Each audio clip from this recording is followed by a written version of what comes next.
제 기준으로는 한 종목 잘 만나면 거의 한 4, 5천 정도 수익 나더라고요. 그러니까 한 달에 제대로 된 종목 한 2개 정도만 거래해도 한 달 수익이 끝나는 편이에요. 장을 보는 시간은 사실 하루에 1시간도 안 되는 것 같아요. 기다리는 게 주인데 기다리는 게 뭐 지루하고 힘드니까 게임 롤도 좀 하고 이렇게 나와서 밖에 바람 좀 쐬고 이렇게 드라이브 하고. 자, 이 종목 같은 경우에도 마찬가지죠. 여기에서 또는 여기에서 매수를 했다라고 했을 때 최초 10일 신저가가 이날 발생합니다. 349%가량 상승세가 나왔다라는 거죠.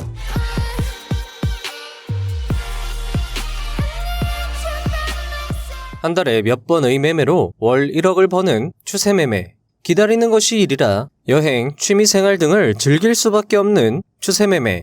직장 생활과 병행해도 충분히 수익을 내어 빠른 은퇴를 가능케 하는 추세 매매. 누군가는 말합니다. 트레이딩은 재능이라고. 하지만 이는 40만 원으로 수백억 원을 번 리처드 데니스와 연 60% 수익을 꾸준히 내고 있던 수학자 빌 에크하르트의 실험으로 밝혀지게 됩니다. 투자는 가르쳐줄 수 있고 배울 수 있다 라고요. 두 사람이 키워낸 소위 터틀이라고 불리는 트레이더들은 연평균 80%라는 놀라운 수익을 거둡니다. 이후로도 그들은 오랫동안 활약하며 높고 꾸준한 성과를 올렸죠. 하지만 이런 의문이 드실 수도 있습니다. 추세 매매는 국내 시장에서는 먹히지 않는다 라고요. 하지만 이 역시 증명해낸 사람이 있으니 바로 인트로 영상에서 언급된 전황 트레이더입니다. 그는 느긋한 추세 매매로 약 4억 원에 가까운 연수익을 인증하였습니다.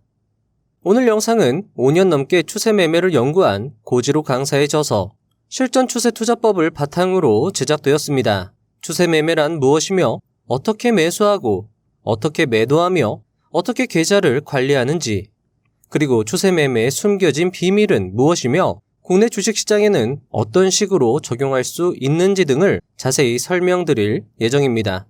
자, 그리고 조건 검색식을 활용하고 수식까지 활용해서 조건 검색식으로 종목을 발굴하고 수식으로 차트에 어떤 식으로 매수, 매도 타점을 표시하는지도 함께 설명드릴 예정입니다. 여러분들의 투자 실력과 수익 향상에 도움이 되었으면 합니다. 서론이 길었습니다. 5년이 넘는 추세 매매 연구에 정수가 담긴 이 책의 매수와 탐독을 추천드리며, 자, 그리고 전학님 유튜브 영상도 고정 댓글란에 남겨두도록 하겠습니다. 자, 이제 영상 시작해 보도록 하겠습니다.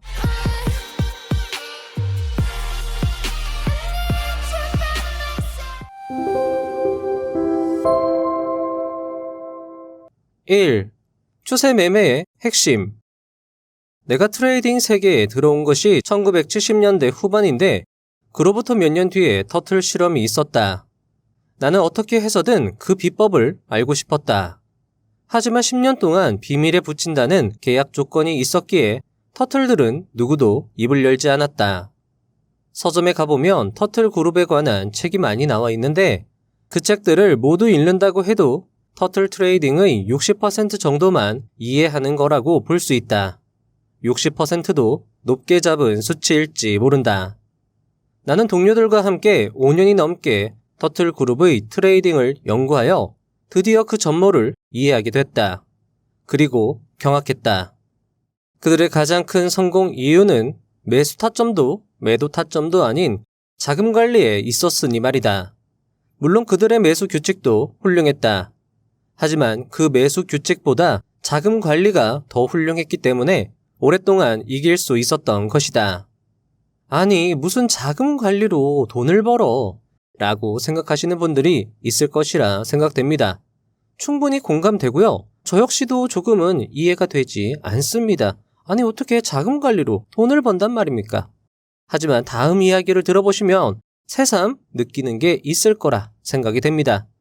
5년간의 연구 정수가 담긴 저자의 조언 들어보시죠. 2.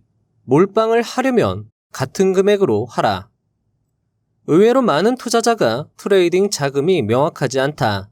어떤 때는 100만 원 매수, 어떤 때는 200만 원 매수, 어떤 때는 1000만 원으로 한 종목을 매수한다. 게다가 벌 때는 작게 매수하고 잃을 때는 크게 매수하는 경우도 많다. 벌 때 작게 벌고 잃을 때 크게 잃는 것이 다수 투자자들의 모습이다. 만약 내 계좌에 300만 원이 들어있다고 가정해보자. 어떤 한 종목을 몰빵 매수하여 20% 수익이 났다면 계좌는 360만 원이 된다. 몰빵의 맛을 들인 이 사람은 다음 매매에서도 360만 원을 전부 한 종목 매수에 사용할 확률이 높다.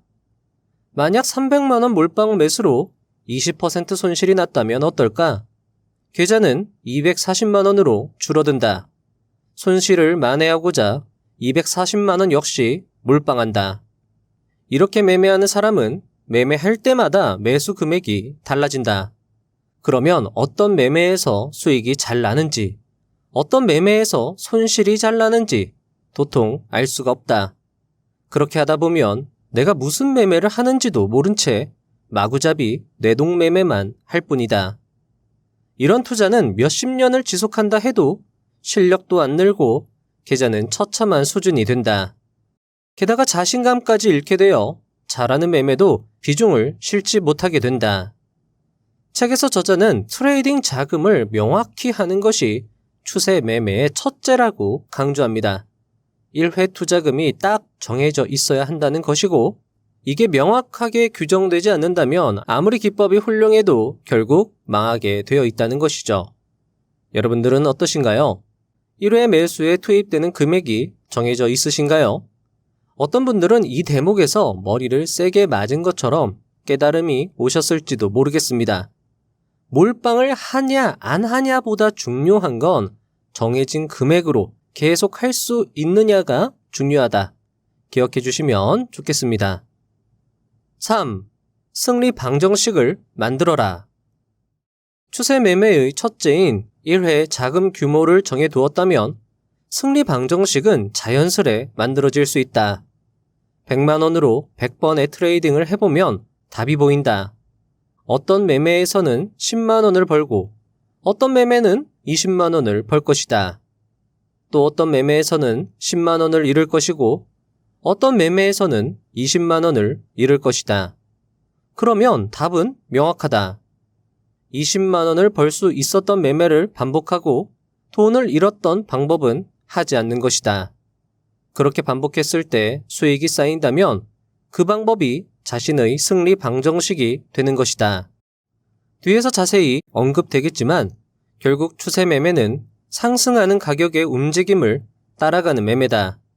상승하는 가격의 움직임 속에서 눌림 매수를 해도 좋고 돌파 매매를 해도 좋다. 하지만 어떤 사람은 눌림 매매를 했을 때 승률이 좋을 것이고 어떤 사람은 돌파 매매를 했을 때 승률이 좋을 것이다. 어떤 매매가 마법의 기법이 아닌 자신에게 맞고 수익이 쌓이는 매매가 자신의 승리 기법인 것이다. 다시 강조하지만 승리 방정식을 만들기 위해서는 매번 매매할 때 같은 금액으로 해야 한다는 것을 잊지 않았으면 좋겠다. 4. 상위 10% 트레이더의 조건. 추세 매매의 핵심은 같은 금액으로 하는 것이다 라고 말씀을 드렸습니다. 거기서부터 승률이 도출되고 그렇게 해서 승리 방정식이 도출된다고 저자는 강조했습니다. 자, 그러면 여기서 문제입니다. 다음으로 중요한 것은 무엇일까요? 1. 매수 규칙, 2. 매도 규칙, 3. 익절 규칙, 4. 기록. 저자는 이 문제의 답이 상위 10% 트레이더의 조건이라고 언급하는데요. 저자의 이야기를 들어보시죠. 조사 결과에 따르면 자신이 트레이딩한 내용을 기록하는 사람은 전체 트레이더 중 10%에 불과하다고 한다. 왜 그럴까? 트레이딩을 빈번하게 반복하는 트레이더는 기록을 하는데 시간이 너무 오래 걸린다. 데이터의 양도 많아져 귀찮다고 말하기도 한다. 하지만 반대로 생각해보자. 하루에 허용되는 트레이딩 횟수는 제대로 된 기록을 할 수 있는 범위 내여야 한다. 기록할 여유조차 없을 정도로 트레이딩 횟수를 늘려선 안 된다. 하루에 100만 원으로 10번의 매매를 한 사람이 있다고 해보자. 이 사람은 그날 기록해야 하는 매매가 10개다. 요즘은 컴퓨터로 자신의 기록을 쉽게 확인할 수 있다지만 그래도 자신의 매매를 기록하는 것은 수고롭다. 어디에서 매수했는지, 어디서 매도했는지, 왜 매수했고 왜 매도했는지, 어디서 실수를 했는지 등을 기록하다 보면 꽤 시간이 드는 작업이다. 따라서 상위 10%의 트레이더가 되기 위해서는 하루에 많은 매매를 해선 안 된다는 결론을 도출할 수 있다. 또한 매매를 많이 하는 트레이더들을 보면 명확한 매매 규칙이 없거나 매매 규칙이 너무 느슨하거나 장중에 감정적으로 매매하는 경우가 많았다. 그러다 보면 모든 종목이 매매 대상이 되어버리는 것이다. 그런데 매매 횟수가 적더라도 결국 기록을 포기하게 되는 경우도 있다. 너무 자세하고 복잡하게 기록을 하는 경우가 그렇다. 중요한 것은 계속하는 것이니 자신이 분석하기 편하게 기록하면 된다. 자, 기록을 하지 않는 것이 단순 귀찮아서가 아니라 매매 횟수가 많아서라는 것이라는 저자의 의견에 공감하시는 분들이 있을 거라 생각이 됩니다. 책에는 어떻게 매매 일지를 기록하는지 자세한 설명이 나와 있으므로 이 부분은 책을 읽어보시면 더 좋을 것이라 생각됩니다. 5. 자신만의 규칙을 만들자. 트레이딩 규칙을 만든다는 게 너무 막연해 시도조차 하지 않는 사람들이 많다. 하지만 일단 만들어보는 것이 중요하다. 처음부터 완벽한 것을 꿈꾸지 말고 시범적으로 만들어보자. 이를 조금씩 업그레이드 해나가면 된다. 6. 추세매매 절대지식. 저자는 어떤 기법이든 좋으니 일단 만들어서 해보라고 권합니다. 하지만 그럼에도 뭔가 막막한 건 어쩔 수 없죠. 그래서 그런 분들에게 도움이 될 수 있는 전략 하나를 소개하려 합니다. 문병로 교수님의 저서 매트릭 스튜디오, 추세매매의 대가 브렌트 펜볼드의 저서 추세매매 절대지식. 이 두 권의 책에서는 다양한 추세매매 기법들을 백테스팅하여 가장 확률 높은 기법을 검증합니다. 그리고 이 두 권의 책에서 가장 확률 높다고 소개한 기법이 똑같습니다. 결과값이 같다는 것은 검증이 적절했다라는 것으로도 해석할 수 있겠죠. 결론은 신고가 매수가 가장 확률이 높았다는 것입니다. 문병로 교수님의 책에서는 조금 극단적 표현으로 다른 기법들은 사실은 하나도 안 맞더라. 하지만 신고가 기법은 맞더라 라고 이야기하기도 했습니다. 그리고 브렌트 펜볼드의 경우에는 20일 신고가 기법을 특히 강조하기도 했습니다. 백테스팅을 다 해봤더니 20일 신고가 기법이 가장 괜찮더라 라고 책에 언급이 되었다라는 거죠. 자, 추세 매매란 결국 상승하는 가격을 추정하는 것이며 가격이 상승한다면 결국 이동평균선이 상승하는 것으로 해석할 수 있습니다. 그리고 이것을 바탕으로 조건 검색식을 만들어서 종목을 발굴할 수 있습니다. 자, 첫 번째 조건은 20일 신고가 형성한 종목을 검색해 주세요. 두 번째 조건은 5일 이동평균선이 우상향하는 종목. 세 번째 조건은 200일 이평선이 우상향하는 종목. 이렇게 세 조건을 사용해서 검색을 해보는데 검색 대상을 조정할 필요가 있습니다.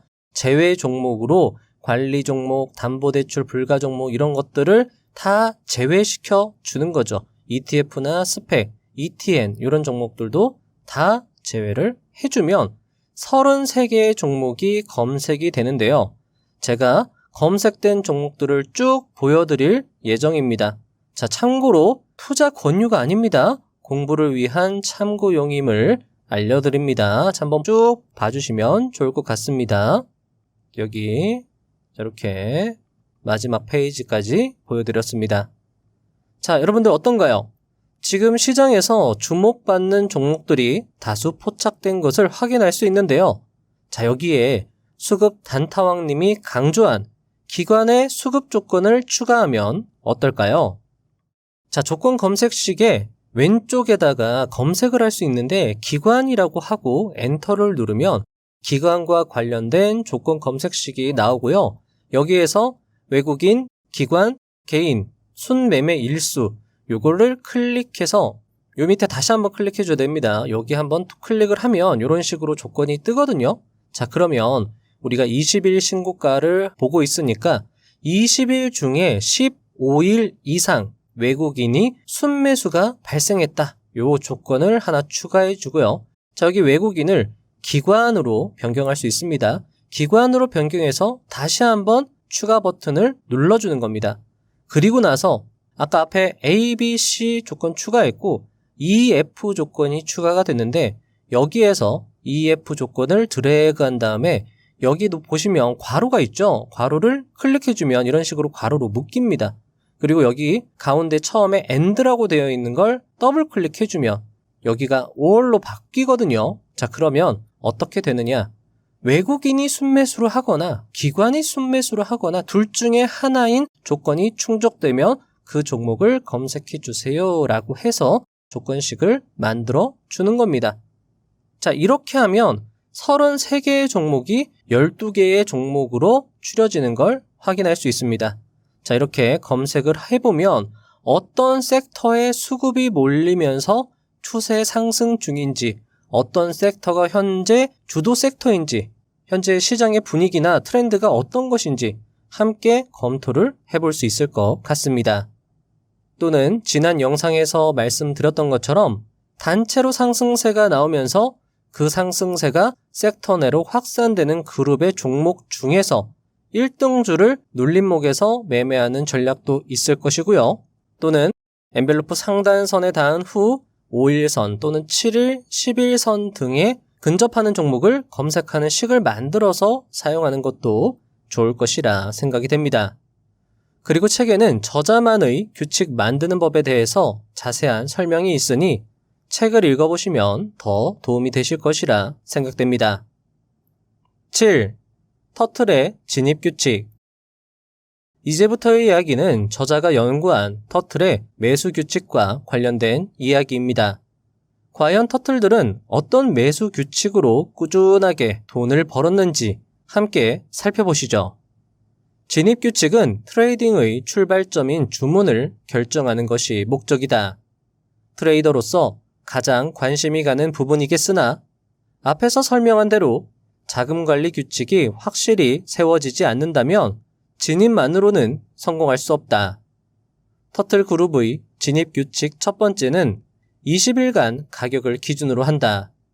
상승 추세에서 가격이 과거 20일 고가를 경신하면 매수의 경쟁력이 발생했다고 판단하여 매수하는 것이다. 전설의 트레이더 집단이라면 뭔가 특별한 기법이 있으리라 생각했겠지만 놀랄 만큼 단순하다. 터틀그룹은 트레이딩에서 규율을 일관되게 추구했다. 여기서 규율이란 처음부터 끝까지 일관된 트레이딩을 하는 것을 말한다. 그러려면 무엇보다 규칙이 단순해야 한다.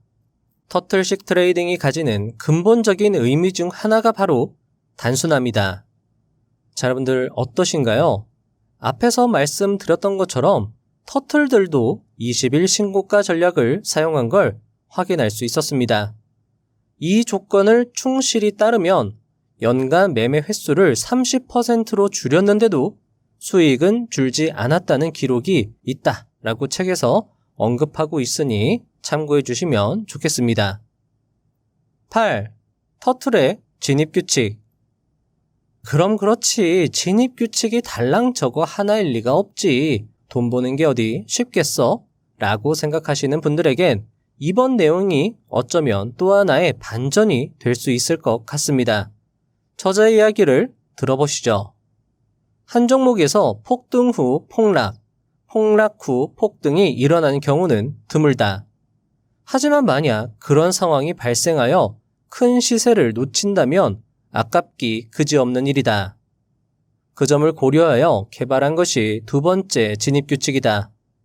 두 번째 진입규칙은 55일간 가격을 기준으로 신고가를 경신하면 매수하는 것이다.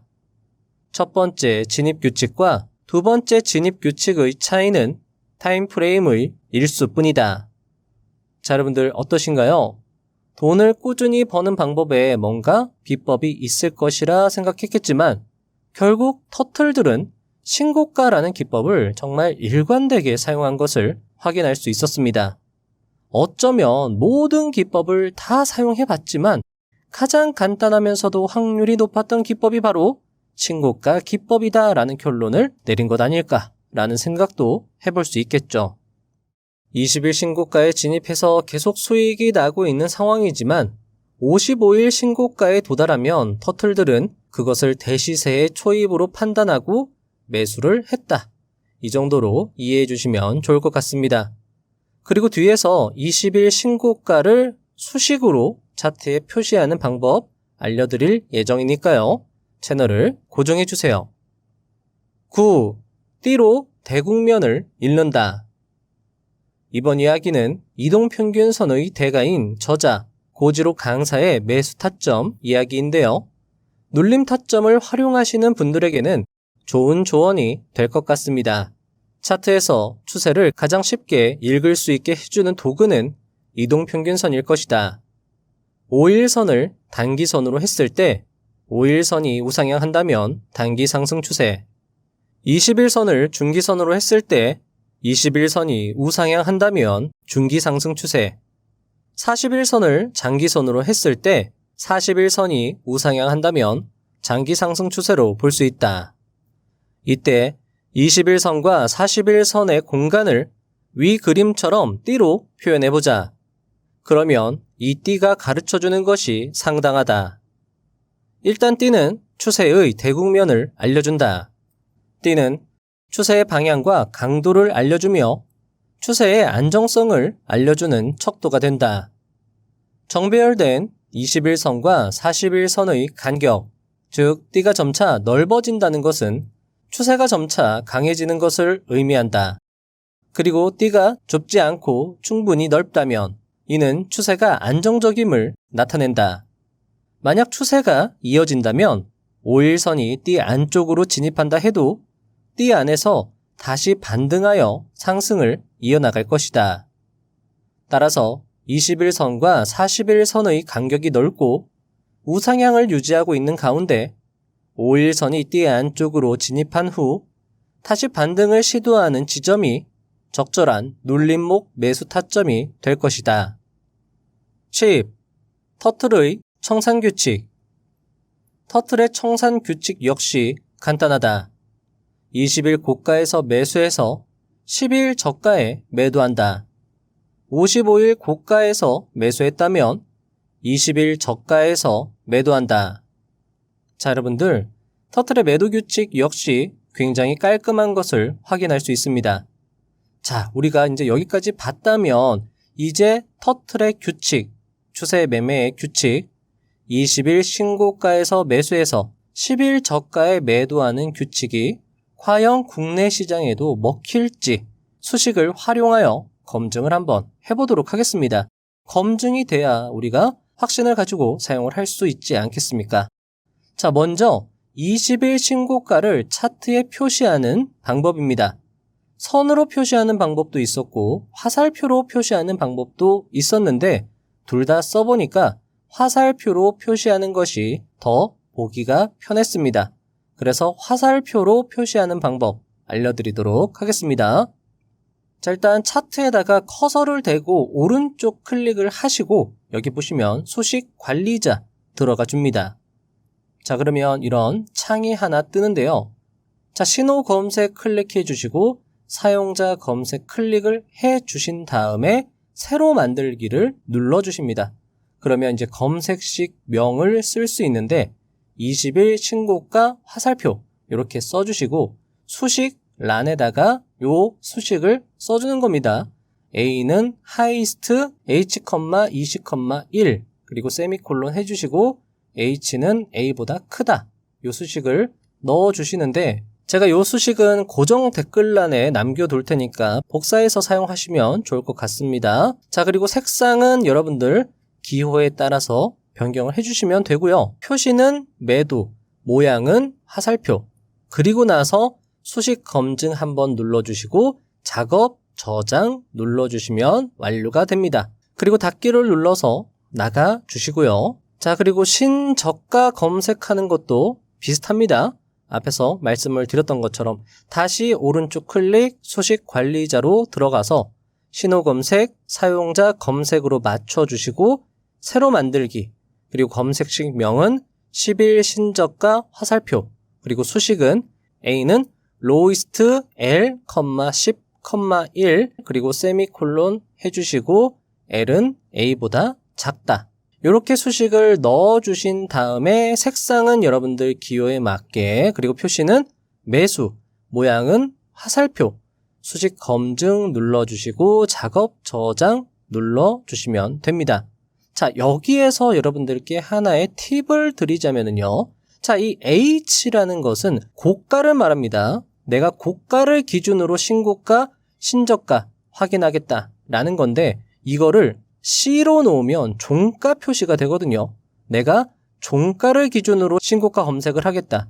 자, H로 놓으면 고가를 기준으로 신고가 표시하겠다. 이런 식으로 여러분들이 H를, 요 H 두 개가 있죠? 요거를 C로 바꾸느냐, H로 바꾸느냐. 신저가도 마찬가지죠. 이 L이라는 건 저가를 말하는 겁니다. 하지만 C로 놓으면 종가가 되니까 내가 저가를 기준으로 신고가를 표시하느냐, 또는 종가를 기준으로 신저가를 표시하느냐. 그거 여러분들 입맛 따라 사용을 하시면 좋을 것 같습니다. 저 같은 경우에는 종가를 기준으로 이런 식으로 화살표를 표시해 놨습니다. 참고해 주시고요. 자, 차트에 적용하는 방법은 설명드려보도록 하겠습니다. 자, 여러분들 우리가 이제 수식을 만들어 놨다라는 거죠. 그러면 이 차트의 이 왼쪽 위에 메뉴창 요 아이콘이 있거든요. 요거 클릭을 해 주신 다음에 신호 검색으로 들어가 주시고 사용자 검색에서 우리가 만들어 놨던 이 수식을 한 번씩 클릭해주면 오른쪽 차트에 화살표로 표시가 되는 걸 확인할 수 있습니다. 저 같은 경우에는 20일 신고가는 파란색, 그리고 10일 신저가는 빨간색으로 표시가 되도록 해두었습니다. 자, 이렇게 하고 나서 다양한 차트를 확인을 해봤다라는 거죠. 과연 20일 신고가에서 매수해서 10일 신저가에서 매도하면 수익이 나는지 이거를 확인해 봤는데, 자, 함께 차트를 보면서 하나하나 살펴보도록 하겠습니다. 자, 여러분들 여기에서는 어떨까요? 자, 보시면 이런 지점이죠. 계속 신저가가 발생되다가 갑자기 이런 식으로 20일 신고가가 처음 발생된 날에 매수를 했다라고 하면 일단 수익은 나요. 일단 수익은 나는데 10일 신저가에 매도한다라고 했으면 이거는 완전히 별로 안 맞는 매매죠. 본절 컷으로 끝나는 거죠. 자, 여기도 마찬가지입니다. 계속 신저가가 발생되다가 거래 대금이 터지면서 20일 신고가가 발생이 됐고 이후로 분명히 수익을 줬어요. 그런데 10일 신저가에 매도한다라는 규칙을 세워버리면, 이걸 지킨다라고 하면 이 매매 역시도 수익이 났음에도 불구하고 거의 본전으로 마무리되는 걸 확인할 수 있습니다. 이 종목 경우에도 여기에서 만약 종가 매수를 했다라고 하면 수익이 났겠죠. 거래대금 터지는 20일 신고가입니다. 자, 이 종목도 마찬가지죠. 계속 신저가가 발생되다가 여기에서 20일 신고가 거래대금이 터지고 수익을 분명히 줬는데 이 지점에서 매도를 하면 굉장히 아까운 매매가 될 수 있다라는 거죠. 자, 이 종목도 마찬가지입니다. 계속 신저가가 발생되다가 이날입니다. 20일 신고가가 발생이 되었고 이렇게 수익을 줬지만 이런 경우에 매도하면 역시나 애매한 투자가 되어버리는 거죠. 이런 경우가 굉장히 많습니다. 이 종목 같은 경우에도 계속 신저가 신고가가 반복되다가 거래대금이 터지는 최초 신고가가 발생됐죠. 20일 신고가. 그리고 이 종목은 아직은 한 번도 10일 신저가가 발생되지는 않았습니다. 어쨌든 여기에서 매수했다라고 하면 수익이 낮다라는 거죠. 자, 이 종목도 마찬가지입니다. 계속 신저가가 발생되다가 거래대금 터지는 신고가 최초 발생 이후에 수익을 주었고요. 자, 이 차트도 마찬가지죠. 거래대금이 터지는 20일 신고가가 처음 발생됐고 이후로도 계속 상승이 나왔습니다. 물론 이 종목 같은 경우에는 꾸준하게 상승이 나왔기 때문에 이런 자리에서 매도했다라고 하면 괜찮은 수익이 발생했겠죠. 그러니까 이것도 상황에 따라 다르다라는 겁니다. 이렇게 수익이 날 수도 있고, 사실은 아까 보여드렸던 차트들도 수익은 다 났어요. 그러니까 손실은 안 볼 수 있다라는 거죠. 그런데 수익을 챙기지 못해서 좀 아쉽다. 하지만 이런 경우도 발생을 했고요. 또 다른 경우를 제가 찾아봤는데, 자, 이런 식으로 10일, 그러니까 처음에 거래대금 터지는 20일 신고가가 발생한 다음에 10일 신저가가 안 나오는 거죠. 계속 안 나오면서 끝까지 상승하는 종목도 있었습니다. 뭐 이런 종목들 같은 경우에는 여기입니다. 계속 신저가 나오다가 거래대금 터지는 20일 신고가 발생하고 나서 10일 신저가를 여기까지 올 때까지도 10일 신저가가 안 나왔어요. 그리고 나서 10일 신저가에 딱 매도를 했더니 226% 상승세를 보여줬고요. 자, 이런 경우도 마찬가지입니다. 요 종목도 요 구간에서 70% 상승. 이 구간에서는요, 최초 요런 지점에서 매수했다라고 하면 10일 신저가가 이날 처음 발생돼요. 그럼 이때 수익이 400%입니다. 자, 이 종목 같은 경우에도 마찬가지죠.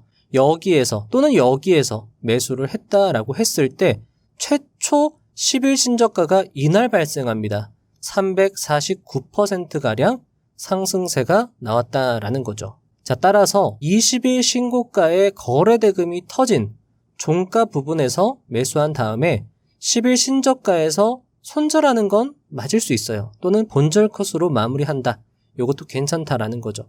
하지만 수익이 나면 일부 수익을 일부 챙긴 후에 나머지 잔량으로 10일 신저가가 나타날 때까지 길게 가져가는 전략을 고사해보면 어떨까라는 생각도 해볼 수 있을 것 같습니다. 그리고 여러분들이 해보시면서 또 기록을 하면서 내가 어떻게 했을 때 내 수익이 극대화될 수 있는지 한번 검증을 해보시고 나서 이게 맞다라고 하면 제대로 된 투자를 일관적으로 진행해보시는 것도 좋은 방법이라고 생각이 됩니다. 11. 규칙을 정기적으로 점검하고 업그레이드하자. 트레이딩 기록은 최소한 한 달에 한 번은 점검할 것을 권한다. 그리고 그 결과를 바탕으로 트레이딩 규칙을 재검토하여 업그레이드한다. 즉, 트레이딩 기록을 점검하는 것은 트레이딩 규칙을 업그레이드하는 데 필요한 작업이다. 검증에 필요한 최소한의 데이터는 총 7가지로 다음과 같다. 트레이딩 자금, 트레이딩 기간, 트레이딩 횟수, 승리한 횟수, 패배한 횟수, 전체 수익금, 전체 손실금이다. 여기서 승리한 횟수와 패배한 횟수로 승률을 계산할 수 있으며 전체 수익금과 전체 손실금을 합하여 결과적으로 내가 수익 나는 매매를 했는지 실패하는 매매를 했는지를 파악할 수 있다. 여기서 중요한 것은 승률이 아니라 내가 이겼을 때 얼마나 벌었고 내가 졌을 때 얼마나 잃었는지이다. 만약 이겼을 때 조금 벌었고 졌을 때 많이 잃었다면 내가 하고 있는 매매에 문제가 있다는 것이고 그것을 고쳐 나가면서 꾸준히 수익 나는 매매 규칙을 다시 만들어 나가야 한다. 12. 목표 수익을 정하다. 목표 수익은 통상 연 10%에서 30% 정도가 적당하다. 40%를 넘으면서부터는 리스크가 커지고 100%를 넘으면 현실성이 없어진다. 다만 소액 자본 트레이더는 그렇지 않을 것이다. 예컨대 트레이딩 자금이 100만 원인 트레이더는 연간 100% 이상의 수익을 올리려고 할 것이다. 이에 따라 소액 자본 트레이더는 그에 걸맞는 리스크를 부담할 수밖에 없다. 즉, 1회 투자 금액을 크게 해야 하며 승률 높은 매매를 이어나가야 한다. 역시 기록을 하고 결과를 살펴보면서 자신의 매매 규칙을 그에 맞게 조정하면 된다. 13. 트레이딩은 확률의 비즈니스. 일반적으로 트레이더는 앞날의 가격 변동을 예상하여 오를 것으로 생각하면 매수, 내릴 것으로 생각하면 매도한다. 예상이 들어맞으면 수익을 내고 예상을 벗어나면 손실을 보는 게 당연하다고 여긴다. 하지만 진정한 고수는 시장을 예상하지 않는다. 예상하는 것을 백해무익한 것으로 생각하기 때문이다.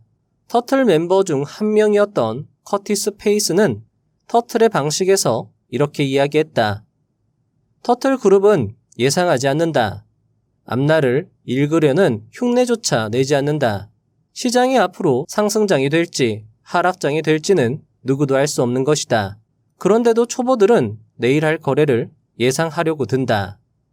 일목균형표를 고안한 이치모쿠 산진도 그에 져서 일목균형표에서 이렇게 이야기했다. 시장이 조금만 다르게 움직이기라도 하면 나에게 전화를 해서 이런 시세는 어떻습니까? 앞으로 어떻게 될까요? 라고 묻는 사람이 많은데 나는 언제나 똑같은 답변을 한다. 앞으로의 일은 모릅니다. 라고.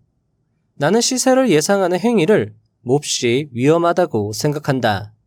살아간 시대도 다르고 국적도 다른 두 고수가 이구동성으로 시장을 예상하는 일을 경계했다. 왜 예상해서는 안 되는 걸까? 당연하게도 미래의 일은 누구도 알 수 없기 때문이다. 트레이딩은 예상의 게임이 아니라 확률의 게임이다. 이렇게 될 것이니 매수한다가 아니라 이렇게 될 확률이 있으니 매수한다가 되어야 한다. 마치며 시간 관계상 여기서 책을 마쳐야 하는 게 아쉽습니다. 책에는 오늘 영상에서 미처 다루지 못한 자세한 자금관리법, 1회의 적당한 거래량, 유닛 계산법, 리스크와 종목을 분산하는 법, 이동평균선을 활용한 대순환 투자법, MAC 활용법 등 투자에 도움이 될 수 있는 내용들이 많았습니다. 추세 매매의 대표 주자로 알려진 터틀의 방식을 구체적으로 연구해보고 싶은 분들이라면 이 책을 읽어보실 것을 추천드립니다. 얼마 전 한국인 최초로 노벨 문학상을 수상한 한강 작가는 한 인터뷰에서 이렇게 말합니다. 저에게 바라는 것은 제가 좀 더 꾸준히 쓰면 제가 약간의 감정 기복도 타고 매일 같은 시간에 쓰거나 이렇지 못하거든요. 하지만 그럼에도 꾸준히 하는 게 저의 바람입니다. 노벨 문학상이요? 8년 전에 인터뷰에서 이런 질문을 받았다라는 거죠. 노벨 문학상에 관련된 질문이었습니다. 그리고 한강 작가가 이렇게 대답했죠. 노벨 문학상이요? 글쎄요. 그냥 글 쓰는 사람은 그냥 글 쓰라고 하면 좋겠어요. 그런 상이라는 건 어디까지나 책이 완성된 다음에 아주 먼 어떤 결과인 거잖아요. 그래서 그런 게 그렇게 중요하다고 생각하진 않습니다. 그리고 다른 인터뷰에서는 이런 이야기도 하셨습니다. 보통 너무 힘들면 그걸 오히려 안 쓰고 잊어버리고 피할 수도 있죠. 사실 그러려고 아주 많이 노력해요. 그렇지만 결국은 내가 한 발이라도 앞으로 나아가려면 나를 고통스럽게 하는 이 경험, 모든 회의와 의심과 그 모든 것들, 그런 것들에게서 도망가면 좋죠. 하지만 다시 오면 여기 또 있잖아요. 그대로 아무것도 달라지지 않은 채로 말이죠.